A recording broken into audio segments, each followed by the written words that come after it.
तो भैया क्लास 12 वाले स्टूडेंट ध्यान देंगे, भौतिक विज्ञान विषय का पेपर देने से पहले आप इस क्लास को जरूर कर लीजिए। इस क्लास में जो मॉडल पेपर मैं आपको सॉल्व कराने जा रहा हूं वो आपके बोर्ड एग्जाम के लिए बहुत ही ज्यादा महत्वपूर्ण है। काफी ज्यादा कुछ आपको इस मॉडल पेपर से सीखने को मिलेगा। चलिए देखते हैं। जानते हो समय लॉस नहीं करते हैं हम। देखिए पहला प्रश्न जो होता है खंड आ में बहुविकल्पी प्रश्न होता है, ठीक है। तो देखिए बहुविकल्पी प्रश्न टोटल कितने होते हैं, तो आप सभी लोग बोलेंगे बहुविकल्पी प्रश्न टोटल होते हैं 6। जैसे पहला बहुविकल्पी प्रश्न दिया है कि आवेश क्यों चुंबकीय क्षेत्र बी के अनुदिश v चाल से प्रवेश करता है। चुंबकीय क्षेत्र में आवेश पर बल क्या होगा।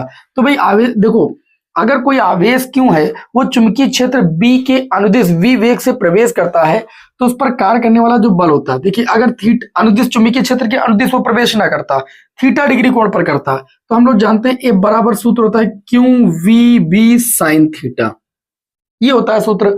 लेकिन उनका अनुदिश चुंबकीय क्षेत्र के अनुदिश होने का मतलब है कि थीटा बराबर आपका 0 डिग्री, लंबवत कहते तो 90 डिग्री ले लेते। तो जब थीटा बराबर 0 डिग्री लोगे तो ये हो जाएगा एफ बराबर क्यू वी बी और ये हो जाएगा साइन 0, और साइन 0 की वैल्यू होती है 0, तो एफ बराबर कितना आ जाएगा 0।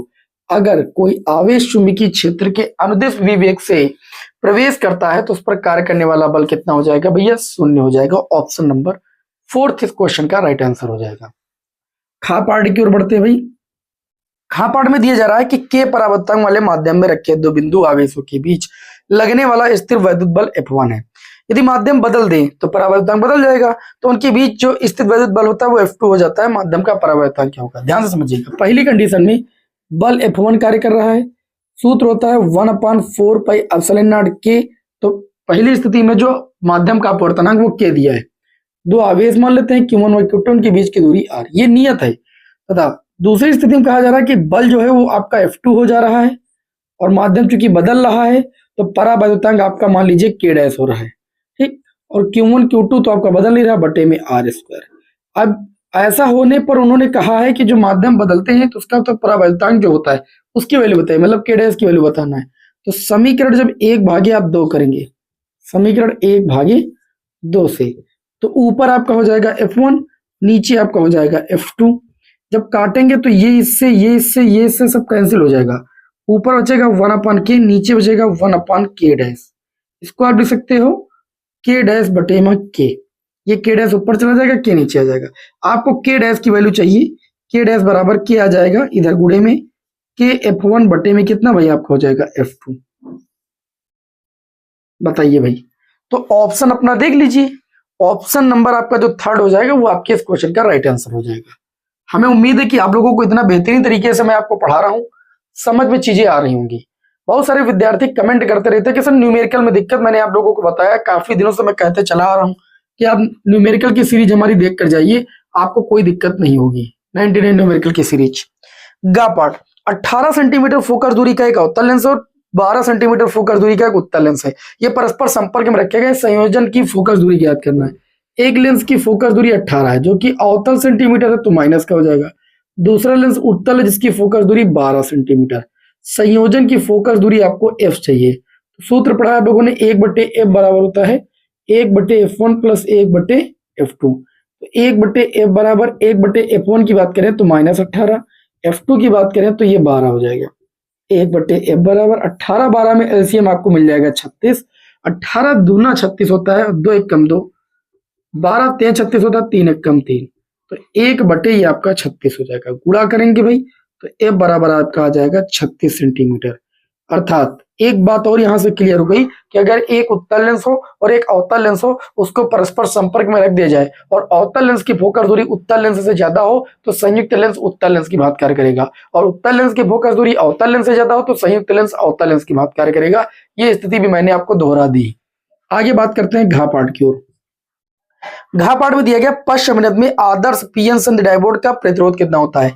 देखिए पश्च अभिनद में क्या होता है कि धारा बहुत कम रहती है, वोल्टेज के मान को हम बढ़ाते जाते हैं। इसका रीजन ये है कि जो पीएन संधि होती है, जहां पर पी और एन टाइप क्षेत्र मिलकर के संधि का निर्माण करते हैं, जिसे पीएन संधि कहते हैं, उसके पास जो अवक्षय परत बनती है, इसको हासी परत के नाम से भी जानते हैं, उसकी जो चौड़ाई होती है पश्चिमनत में वो बढ़ जाती है। मतलब क्या होती है, बढ़ जाती है। तो जो अवरोध होता है, प्रतिरोध जो होता है वो अनंत हो जाता है, बहुत ज्यादा बढ़ जाता है। तो इन्होंने कहा कि पश्चिमनत में आदर्श पीएन संध डायोड का प्रतिरोध कितना होता है, तो आप कहेंगे उस स्थिति में चूंकि अवक्षय परत की चौड़ाई बहुत ज्यादा बढ़ जाती है, इसलिए प्रतिरोध कितना हो जाता है आपका, अनंत हो जाता है। आपको पता भी है कि धारा माइक्रो एम्पियर में उस स्थिति में बहती है। ये आप लोगों को प्रैक्टिकल में भी मैंने आपको दिखाया था। अंगापाड़, किसी चालक तार की प्रतिरोधकता की बात की गई कि किसी चालक तार की प्रतिरोधकता किस पर निर्भर करती है। प्रतिरोध नहीं पूछा किस पर निर्भर करता है, प्रतिरोधकता। और प्रतिरोधकता निर्भर करती है तार के पदार्थ पर। किस पर निर्भर करती है, तार के पदार्थ पर। भूलिएगा बिल्कुल नहीं और गलती कीजिएगा नहीं। तो ऑप्शन नंबर थर्ड आपके इस क्वेश्चन का राइट आंसर हो जाएगा। चार पार्ट में दिया गया है कि 1.5 वोल्ट विद्युत वाहक बल, 1.5 वोल्ट विद्युत वाहक बल, विद्युत वाहक बल को ई से लिखते हैं। ये आपको दिया गया है 1.5 वोल्ट। आगे प्रश्न में बोला गया है कि विद्युत वाहक बल के सेल को 1.9 ओम के बाह्य प्रतिरोध को आर से लिखते हैं, जिसकी वैल्यू 1.9 ओम दी गई। जोड़ने पर प्रवाहित जो धारा है वो 0.75 एम्पियर की धारा है, ऐसा प्रश्न बोल रहा है। कह रहे हैं कि सेल का आंतरिक प्रतिरोध क्या होगा। तो आप सभी लोगों ने सूत्र पढ़ा है, आई बराबर होता है आपका ई बटे में capital R plus small R. ठीक है, अगर यहां से आप गुणा करना चाहें तो capital R plus small R बराबर ई बटे में आई भी आप लिख सकते हैं। ई की वैल्यू की बात करें तो 1.5 वोल्ट है, आई की बात करें तो 0.75 है। इस पॉइंट से इस पॉइंट घटाओगे, यहाँ जीरो बढ़ेगा, 75 दूना आपका हो जाएगा 150। आर की वैल्यू है 1.9 और प्लस ये हो जाएगा स्मॉल आर बराबर 2। तो स्मॉल आर की वैल्यू हो जाएगी 2 माइनस 1.9। जब 2 से 1.9 घटाओगे तो 0.1 ओम आ जाएगा, जिसे सेल का आंतरिक प्रतिरोध कहते हैं। बात समझ में आ गई। ऑप्शन नंबर आपका जो हो जाएगा थर्ड इस क्वेश्चन का राइट आंसर हो जाएगा। मैं उम्मीद करता हूं कि जितने भी मैंने बहुविकल्पीय प्रश्न आपको समझाए वो सारे आपको समझ में आ गए होंगे। इसके बाद आता है खंड बा, और खंड बा में सारे एक एक नंबर वाले प्रश्न हैं, ये भी ध्यान से समझिएगा। बोला गया प्रकाश विद्युत प्रभाव के लिए आइंस्टीन समीकरण लिखिए। तो आप सभी लोगों ने पढ़ा है कि आइंस्टीन साहब ने कहा था कि जो प्रकाश होता है ऊर्जा के छोटे छोटे पैकेटों या बंडलों के रूप में चलता है। ठीक है, और एक फोटॉन की ऊर्जा h होती है। जब ये फोटॉन जा करके किसी धातु की सतह पर आपतित होता है, धातु के अंदर उपस्थित जो इलेक्ट्रॉन होते हैं उनको ये अपनी एनर्जी h दे देता है। और जो ये h एनर्जी जो दे देता है, ये एनर्जी पा करके कौन, इलेक्ट्रॉन पा करके दो प्रकार से व्यय करता है। एक तो गतिज ऊर्जा प्रदान करने में व्यय करता है और एक कार्यफलन के रूप में व्यय करता है। इस h एनर्जी को दो प्रकार से व्यय करता है, E के और W के रूप में। तो यहां से इसको आप लिख सकते हो h बराबर E के बराबर आपका हाफ mv² लिखा जा सकता है, क्योंकि जो गतिज ऊर्जा होती है वो हाफ mv² के बराबर होती है, और कार्यफलन जो होता है वो h0 के बराबर होता है। तो इसको आप लोग देखिए, एक तरफ लिख लीजिए हाफ mv², इसको रोक लीजिए एक पक्ष में, इसको इधर भेज दीजिए और h कॉमन ले लीजिए, तो new minus new not. Einstein समीकरण को ऐसे भी लिख सकते हो, जो भी स्टेप आपको लिखना हो लिख लो, तीनों का मतलब एक है, इसे आइंस्टीन समीकरण कहते हैं। ठीक है, द्रव तरंगों के तरंगदैर्ध्य के लिए डी ब्रोगली सूत्र अभी मैंने आप लोगों को जल्द ही पढ़ाया था। ये सारे क्वेश्चन हमारे पढ़ाए हुए हैं, जो विद्यार्थी हमसे लगातार जुड़े हैं वो जानते हैं। डी ब्रोगली तरंगदैर्ध्य लैम्डा बराबर होता है h बटे में p, या इसको अगर कण का द्रव्यमान m वेग v हो तो लैम्डा बराबर h बटे कितना होता है आपका mv। डी ब्रोगली तरंगदैर्ध्य कहते हैं। h क्या होता है, प्लांक नियतांक होता है, जिसकी वैल्यू 6.63 × 10⁻⁻³ जूल सेकंड होती है। आगे बात करते हैं गा पार्ट की ओर। गा पार्ट में क्या दिया गया है कि एक समतल वैद्युत चुंबकीय तरंग, मैंने आपको जो 99 न्यूमेरिकल की सीरीज प्रोवाइड की है ना, उसमें एक एक न्यूमेरिकल आपको देखने को मिलेगा। ये जो न्यूमेरिकल है 99 न्यूमेरिकल सीरीज के 8वें चैप्टर में पहला न्यूमेरिकल ही मैंने आपको कराया था। इन्होंने कहा है कि एक समीकरण दिया गया है वैद्युत चुंबकीय तरंग में वैद्युत क्षेत्र का समीकरण, और ये वैद्युत क्षेत्र का समीकरण दिया गया है EZ बराबर करके दिया गया है 60 साइन, ध्यान से समझिएगा, और दिया गया है 500x plus 1.5 into 10⁻11 t volt प्रति मीटर। ये वैद्युत क्षेत्र की तीव्रता का समीकरण दिया गया है, दिख रहा है ना आप लोगों को। अब इसमें देखिए बोला गया है कि तरंग के चुंबकीय क्षेत्र का समीकरण निकालिए। तो मैं आपको बता दूं, C बराबर, देखिए यहां से अगर आप E0 की वैल्यू निकालेंगे तो आपको 60 मिलेगी। समीकरण की तुलना करेंगे E बराबर E0 साइन से, तो E0 की वैल्यू मिल जाएगी। अब C बराबर होता है E0 बटे में B0। बी नॉट की वैल्यू आप निकालेंगे तो ई नॉट 60 बटे में सी होती है प्रकाश की चाल 3 गुणे 10 की घात 8। 3 से 60 को काटेंगे तो यह आ जाएगा बी नॉट बराबर 20 गुणे 10 की घात 8, ऊपर जाएगा -8। चुंबकीय क्षेत्र का मात्रक होता है टेस्ला। और जैसे ही आपको बी नॉट की वैल्यू पता चल जाए तो वैद्युत क्षेत्र का समीकरण अगर पता है तो चुंबकीय क्षेत्र का समीकरण लिखने में कोई तकलीफ नहीं होती है। बस वही लिख देते हैं, बी बराबर बी नॉट की वैल्यू निकाल लेते हैं इस सूत्र से, और बाकी जो आपको लिखा होता है आगे वाला वो वैद्युत क्षेत्र के समीकरण से ही लिख देते हैं। 500x प्लस 1.5 गुणे 10 की घात 11 टी। और टेस्ला जरूर मात्रक जरूर लिख दीजिएगा। अब ध्यान रखिएगा, वैद्युत चुंबकीय तरंग में वैद्युत क्षेत्र और चुंबकीय क्षेत्र एक दूसरे के परपेंडिकुलर होते हैं। तो अगर चुंबकीय क्षेत्र जेड अक्ष पर है तो ये पक्का वाई अक्ष पर होगा। बी वाई कर दीजिएगा बस। बताइए भाई, सभी को बात समझ में? इसका स्क्रीनशॉट आप सभी को लेना है तो ले सकते हैं, और फिर हम आगे बढ़ते हैं भाई इसको रब करते हुए। ठीक है, आप सभी लोग भाई वीडियो को लाइक जरूर कर दिया करें। आप सभी लोगों के लिए इतनी ज्यादा मेहनत की जाती है, उसके बावजूद भी आप सभी लोग वीडियो को लाइक नहीं करते हैं। ठीक है, आप सभी को पता है कि व्हाइट बोर्ड पर पढ़ाने में ज्यादा मेहनत है, तो आप सभी लोगों को इसको देखते हुए कम से कम वीडियो को लाइक तो कर देना ही चाहिए। चलिए भाई, अब हम बढ़ेंगे आगे के क्वेश्चन की ओर। ओके, चलिए भाई अगला क्वेश्चन देखते हैं हम सभी लोग। अगला क्वेश्चन ये दिया गया है कि प्रत्यावर्ती परिपथ में वोल्ट मीटर का पाठ्यांक। अगर प्रत्यावर्ती धारा परिपथ की बात हो और वोल्ट मीटर के पाठ्यांक की बात हो, ये आपका दूसरे का होगा घा पाठ। तो मैं आपको बता दूं वो होता है VRMS। क्या होता है VRMS? वो आपको दिया गया है, कितना दिया गया? 220 वोल्ट दिया है, प्रश्न में दिया है। प्रश्न में ये बात आपसे कही जा रही कि विभव के शिखर मान मतलब वी नॉट की गणना करना है। आप सूत्र पढ़े हो, VRMS बराबर होता है वी नॉट बटे √2।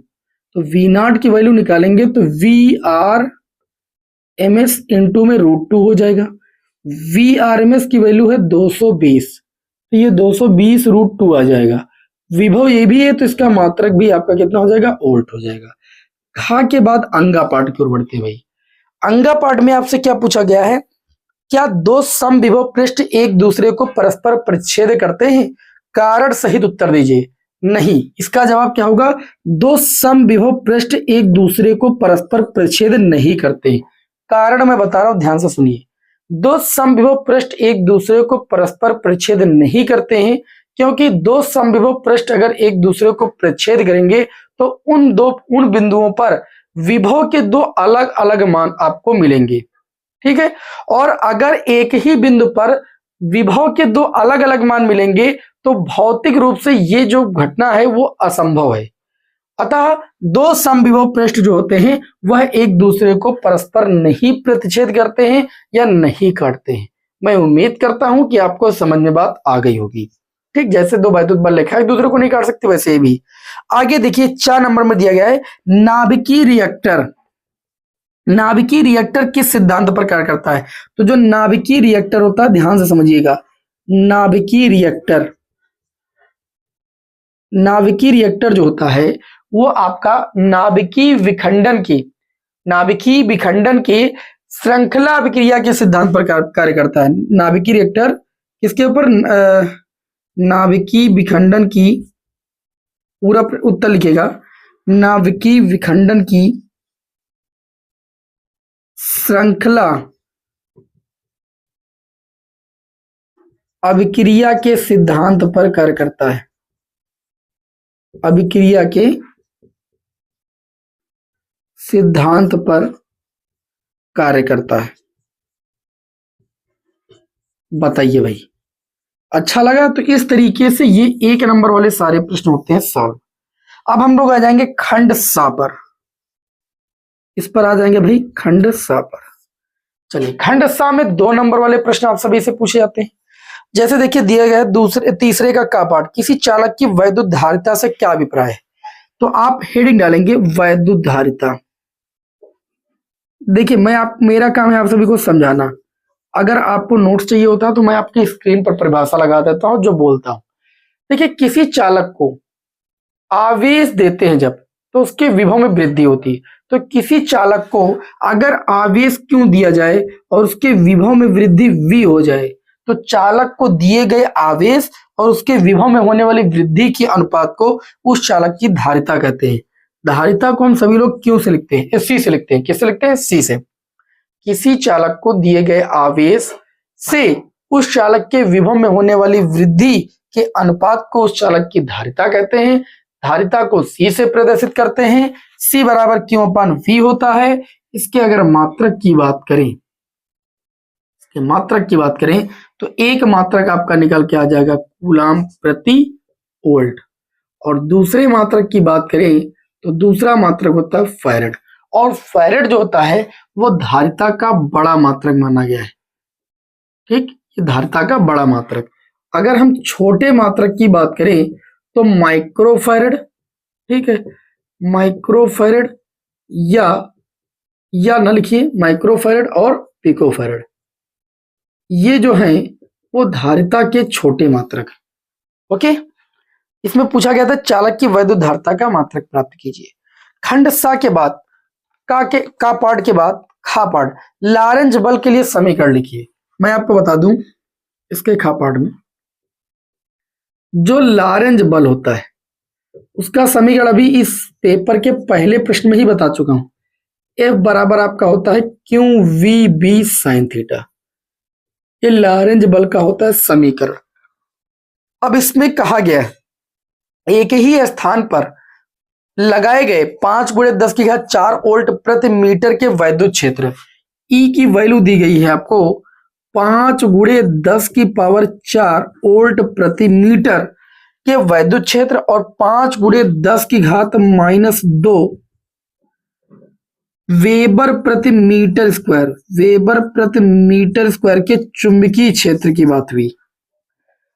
चुंबकीय क्षेत्र से इलेक्ट्रॉन बिना विचलित हुए गुजरता है। अगर इलेक्ट्रॉन, चुंबकीय क्षेत्र और वैद्युत क्षेत्र दोनों देखिए एक ही स्थान पर लगाए गए हैं और चुंबकीय क्षेत्र से इलेक्ट्रॉन बिना विचलित हुए निकलता है, तो चुंबकीय क्षेत्र और वैद्युत क्षेत्र एक क्या कर रहे हैं, इलेक्ट्रॉन पर दोनों बल कार्य कर रहे हैं लेकिन एक दूसरे के विपरीत कार्य कर रहे हैं। अगर इलेक्ट्रॉन पर वैद्युत बल और चुंबकीय बल दोनों बराबर कार्य करेंगे, परिमाण में बराबर और दिशा में विपरीत, तो जो इलेक्ट्रॉन होगा वो आपका क्या होगा, चुंबकीय क्षेत्र से बिना विचलित हुए निकल सकता है। लेकिन अगर कोई बल कम ज्यादा हो गया, दिशा चेंज हो गई, तो फिर नहीं निकल सकता है। ठीक है, तो हम ये चीज कह सकते हैं, अगर इलेक्ट्रॉन निकल रहा है, चुंबकीय क्षेत्र से निकल रहा है, तो उस पर कार्य करने वाला QVB बल, ठीक, क्योंकि यहाँ पर एंगल की बात नहीं की गई, मतलब चुंबकीय बल और उस पर कार्य करने वाला वैद्युत बल जिसको हम QE बोलते हैं, F बराबर QE होता है। ये दोनों बराबर हैं परिमाण में और दिशा में विपरीत हैं, तभी जो है वो निकल पा रहा है। तो यहाँ पर Q से Q देंगे काट, क्योंकि इलेक्ट्रॉन के आवेश की बात हो रही, हमको चाहिए V, तो V बराबर आ जाएगा E/B से। और E की बात करें तो E की वैल्यू दी गई है 5 × 10⁴ और B की बात करी है 5 × 10⁻²। इससे इसको काट लीजिए, वेग 10⁻² ऊपर जाएगा, 10�6 मीटर प्रति सेकंड। ठीक, ये आपके इस क्वेश्चन का राइट आंसर हो जाएगा। आगे अगर बात करें गा पार्ट में, नाभिक की बंधन ऊर्जा का अर्थ समझाइए। गा पार्ट में नाभिक की बंधन ऊर्जा, मैं अभी आप लोगों को जल्दी ही मैंने बताया है, बॉन्डिंग एनर्जी एग्जाम में जरूर आती है। नाभिक की बंधन ऊर्जा क्या होती है? नाभिक में उपस्थित न्यूक्लियनों को परस्पर अलग करने के लिए, न्यूक्लियन क्या होते हैं, नाभिक में उपस्थित जो आपके प्रोटॉन और न्यूट्रॉन होते हैं, उनको परस्पर अलग करने के लिए आवश्यक ऊर्जा की मात्रा को उस नाभिक की बंधन ऊर्जा कहते हैं। और नाभिक की बंधन ऊर्जा जितनी अधिक होती है, नाभिक उतना ही अधिक स्थायी माना जाता है। प्रश्न में आपसे ये पूछा गया है कि नाभिक की बंधन ऊर्जा का अर्थ समझिए। ये तो आपको समझ में आ गया होगा कि नाभिक की बंधन ऊर्जा क्या होती है, नाभिक में उपस्थित न्यूक्लियनों को परस्पर अलग करने के लिए आवश्यक ऊर्जा की मात्रा को नाभिक की बंधन ऊर्जा कहते हैं। नाभिक की बंधन ऊर्जा जितनी अधिक होगी, नाभिक उतना ही अधिक स्थायी होगा। आगे कहा गया है प्रश्न में कि नाभिक की बंधन ऊर्जा प्रति न्यूक्लियन का द्रव्यमान संख्या पर निर्भरता। तो मैं आप लोगों को बहुत अच्छे से बताना जा रहा हूं, द्रव्यमान संख्या पर निर्भरता, इसको समझिएगा। उत्तर को हम सभी क्या करेंगे, स्क्रीन पर लगा देंगे, आप अच्छे से स्क्रीनशॉट ले लीजिएगा। मैं आपको बता दूं, जो द्रव्यमान संख्या तत्व जो 56 द्रव्यमान संख्या वाले होते हैं या इसके आसपास वाले जो द्रव्यमान संख्या वाले तत्व होते हैं, उनकी जो बॉन्डिंग एनर्जी होती है वो बहुत अधिक होती है, सबसे अधिक होती है। ठीक है, 56 या 56 के आसपास जो भी द्रव्यमान संख्या वाले तत्व होते हैं उनकी जो बंधन ऊर्जा होती है बहुत अधिक होती है। और इस 56 द्रव्यमान संख्या से अधिक या 56 द्रव्यमान संख्या से कम द्रव्यमान संख्या वाले जो तत्व होते हैं उनकी जो बंधन ऊर्जा होती है वो क्या हो जाती है, धीरे धीरे कम होती जाती है, मतलब बहुत कम हो जाती है। बताइए, किसी को कोई दिक्कत? ठीक है, अधिक द्रव्यमान संख्या वाले तत्वों की बंधन ऊर्जा क्या होती है और एक कम द्रव्यमान संख्या वाले इससे कम द्रव्यमान संख्या वाले तत्वों की जो बंधन ऊर्जा होती है वो धीरे धीरे और कम होती जाती है। जो 56 द्रव्यमान संख्या वाले तत्व होते हैं, इनके आसपास वाले तत्व होते हैं, मतलब 56 के आसपास वाले, उनकी जो बंधन ऊर्जा होती है सबसे अधिक होती है। इस तरीके से हम ये कह सकते हैं कि जो नाभिक की बंधन ऊर्जा होती है प्रति न्यूक्लियन का द्रव्यमान संख्या पर इस तरीके से निर्भरता मैंने आपको बता दिया कि जो 56 द्रव्यमान संख्या वाले तत्व होते हैं उनकी बंधन ऊर्जा अधिक होती है आसपास, और इससे अधिक या कम वाले तत्वों की जो बंधन ऊर्जा होती है वो धीरे धीरे कम होती जाती है। बंधन ऊर्जा वक्र को आपने पढ़ा होगा। घ पार्ट की ओर आ जाते हैं। घ पार्ट में कहा गया है कि ध्रुवित और अध्रुवित प्रकाश का चित्रीय निरूपण कीजिए। मैं आपको बता चुका हूं ध्रुवित प्रकाश क्या होता है। अध्रुवित प्रकाश जिसमें वैद्युत वेक्टर के कंपन क्या होते हैं, एक दिशा में ना होकर के सभी दिशाओं में होते हैं। ये जो फूल जैसा चिन्ह होता है ये अध्रुवित प्रकाश का चित्र है। और ध्रुवित प्रकाश क्या होता है, ध्रुवित प्रकाश को हम लोग समतल ध्रुवित प्रकाश भी कहते हैं। ऐसे प्रकाश जिसमें वैद्युत वेक्टर के कंपन सभी दिशाओं में न होकर एक ही दिशा में होते हैं, उसे हम सभी लोग कहते हैं, कौन सा प्रकाश कहते हैं, उसे हम सभी लोग कहते हैं समतल ध्रुवित प्रकाश या ध्रुवित प्रकाश। तो मैंने अध्रुवित प्रकाश और ध्रुवित प्रकाश का चित्रीय निरूपण कर दिया जैसा प्रश्न कह रहा था। फिर इन्होंने कहा किसी पारदर्शी माध्यम के लिए ध्रुवण कोण को हम लोग बोलते हैं आईपी, वो आपको दिया गया है 60 डिग्री। प्रश्न कह रहा है कि अपवर्तन कोण और माध्यम के अपवर्तनांक का मान ज्ञात कीजिए। मैं आपको बता दूं तो प्रकाश के ध्रुवण की घटना है, प्रकाश के ध्रुवण की जो घटना है वह क्या होती है, प्रकाश की किस प्रकृति की पुष्टि करती है, अनुप्रस्थ प्रकृति की पुष्टि करती है। इसका मतलब ये, अनुप्रस्थ का मतलब जिसमें वैद्युत वेक्टर के कंपन तरंग संचरण की दिशा के लंबवत गति करे, तो लंबवत का मतलब होता है यहाँ पर जो अपवर्तन कोण आर होता है और जो कोण आईपी होता है जिसको ध्रुवण कोण कहते हैं, इन दोनों का योग कितना होता है 90 डिग्री। क्योंकि जो प्रकाश के ध्रुवण की जो घटना होती है वो प्रकाश के अनुप्रस्थ प्रकृति की पुष्टि करती है, अर्थात इन दोनों का योग कितना होता है 90 डिग्री आपका होता है। अब यहाँ पर आपको स्मॉल आर की वैल्यू की गणना करनी है। आईपी की आपकी वैल्यू दी गई 60 डिग्री बराबर 90 डिग्री, तो अपवर्तन कोण आ जाएगा आपका 90 से 60 जाएगा 30 डिग्री। लेकिन इसके अलावा आपसे एक बात और पूछी गई है, और क्या पूछी गई है, आपसे पूछा गया माध्यम के अपवर्तनांक का मान ज्ञात कीजिए। अब आप लोगों ने पढ़ा होगा ब्रूस्टर का नियम, ये आ गया था पिछली बार भी और लोग कहते हैं सिलेबस नहीं। ब्रूस्टर के नियम से आप लोगों ने पढ़ा है, ब्रूस्टर के नियम में ये बात भी आप लोगों ने पढ़ी है। ठीक है, ब्रूस्टर के नियम से अभी किसी मॉडल पेपर में मैंने इसको कराया भी था। एन बराबर आपका होता है tan IP, क्या होता है एन बराबर tan IP, तो एन बराबर tan IP, IP की वैल्यू कितनी है 60 डिग्री, और tan 60 डिग्री की वैल्यू होती है √3, और √3 का मान होता है 1.7321।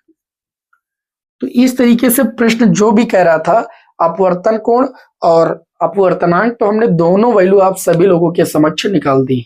बताइए भाई, बात समझ में आई कि नहीं समझ में आई? हमें उम्मीद है कि आप सभी लोगों को इतनी बात समझ में आ गई होगी। अब ये आज की क्लास अभी यही तक हम रखते हैं, और नेक्स्ट क्लास में आप सभी लोगों को हम क्या करेंगे, आगे के जो क्वेश्चन है वो सॉल्व कराएंगे। क्लास कैसी लगी हमें कमेंट बॉक्स में जरूर बताइए। नेक्स्ट क्लास में आपको मिलते हैं। जय हिंद, वंदे मातरम।